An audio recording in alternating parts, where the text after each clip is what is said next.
to round 3 of the Parenting Roundabout podcast for the week of June 15th. I'm Catherine Haleko, and I'm here with Terry Morrow. Hello. And Nicole Eridix. Hello. We're moms of teens and young adults, and when it comes to parenting, we've been there, done that, bought the t-shirt.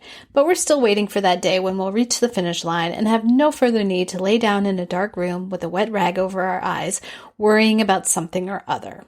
Wednesday's complaint day here on Parenting Roundabout, and today we are going to take issue with some words of wisdom, allegedly, that we keep seeing, and that is, do one thing every day that scares you. Now, I'm sorry, but I have to strongly disagree. You're not advising your children to do that? Go run out into traffic, honey. Yeah. It'll be good for you. I mean, this is silly. See that stray dog? I get that you should, like, the point of it is, you know, to challenge yourself, don't, you know, be complacent, blah, blah, blah. But, like, first of all, do you have to do that every single day? That's a lot of pressure. That seems excessive. Do you get to like 9 o'clock at night, you go, dang, I haven't been scared yet today. What can I do? I know. Let me quickly put my hand in a blender. There you go. Okay. So I just really, I don't care for this advice. And this kind of goes back to, we talked a while ago about, what was it? Like, follow your passion or whatever. Mm-hmm. And again, impractical and just too, like, easy to say, I guess. Yes. Your mother says, get a job that pays well, honey, in which there is a lot of opportunity. Right. So, I don't know. Do you guys hear this? Do you know what I'm talking about? And do you find it as annoying as I do? Yeah. It's pretty annoying and stressful and bossy. And said by people who I suspect do not do that themselves. Give me a list of the scary things you have done, 30 for the past month. Right. And then we'll talk. Then we'll talk. Uh-huh. And also define scares. Yeah. Right. Because are they talking about, gee, I really hate that hold music at the lab I have to call, but I'm going to do it. Or do they mean, you know, confronting a gunman? You know, what exactly do we define as scared? Right. That's very true. Because, I mean, what might scare me might not scare you.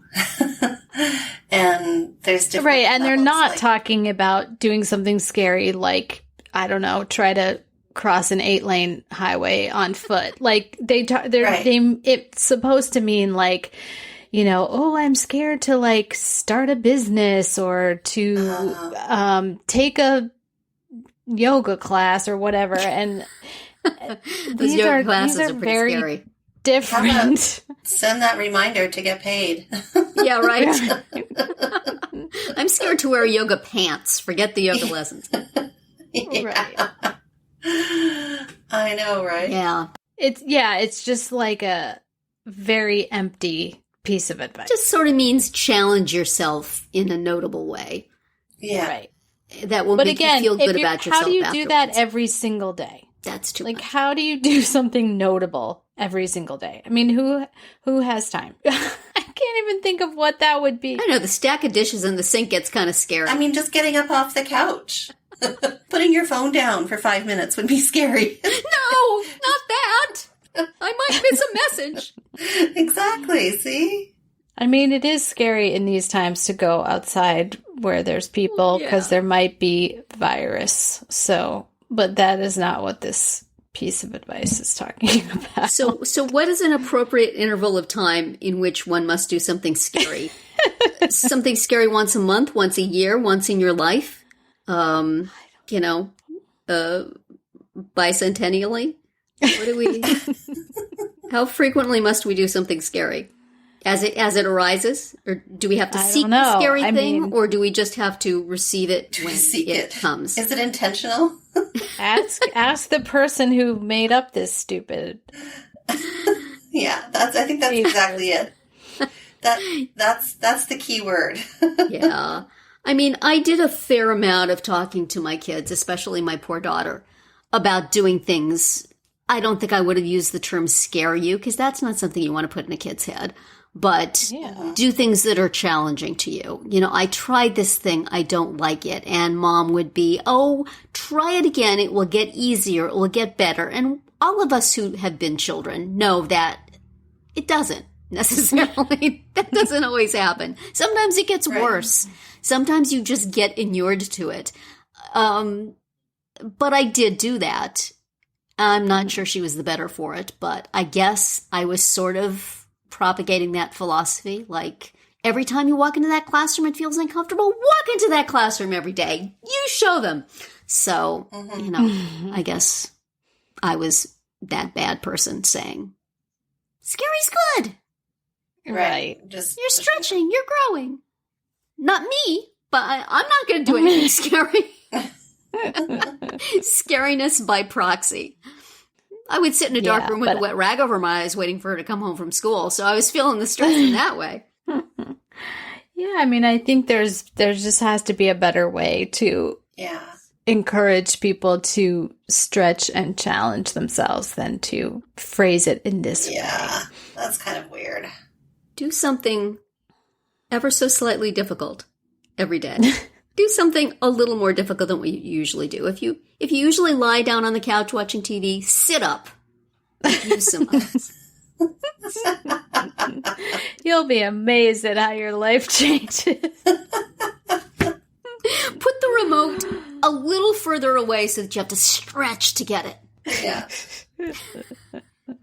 These are the challenges. Don't be afraid. Don't be afraid to pick up the clothes off your child's floor. Well, apparently that sort of thing is scary to the kids, you know. I could pick up that shirt, but then mom would expect me to do it every time, and that's frightening. So I'll just take the dishes down to the kitchen. Apparently that's an impossibility. Yes. Yeah, those are the kind of things we would like to encourage, but it's not really what the saying was made for, is it? No, it is not. I mean, there's just very few things that you can or should do every single day, besides, you know, hygiene. And even that. We'll talk about that tomorrow. I mean, a day you could skip now and then. There are days I never quite make it to the shower. There's occasions I fall asleep on the couch and don't brush my teeth. Is that scaring you? Can this count as your scary thing for today? We're talking occasional, not daily. Yeah. I just think like the everyday part of that saying scares me more than the scary part. Yes, that's right. Like, please don't make me do anything. Every day. Don't make me feel bad for not doing anything. Yes. Yes. Exactly. I'm trying my best here, okay? Or at least my version of best. Don't add another thing to my daily list, please. Let's see. Okay, let's see. I made the meals. I did the laundry. I forgot to be scared. So, yeah. That's ridiculous. Don't give us that little bit of guilt. I don't know. I think that was just like writing for the sake of writing. They just didn't know what to write about. I don't know where they got that. I don't even know where it started. But it's I've heard that advice around a lot. It sounds good, you know. It sounds daring and wise. It's very really shaming, though. It is very shaming. Inadvertently very shaming. No disrespect to the writer who had to come the up with unknown person. Yeah. But yeah. Don't do that. Don't spread that. Yes. If, you know, we could build a boo in the end of our podcast to scare you every day. Would that There you go. You can say, I'm going to listen to that Parenting Roundabout podcast. I don't know where it's going to come up. I'm a little scared, but I'm going to listen. But I'm going to do it. It's a service we provide. Mm-hmm. Along with so many others. Well, I'm not at all afraid to say that's it for today's round 3.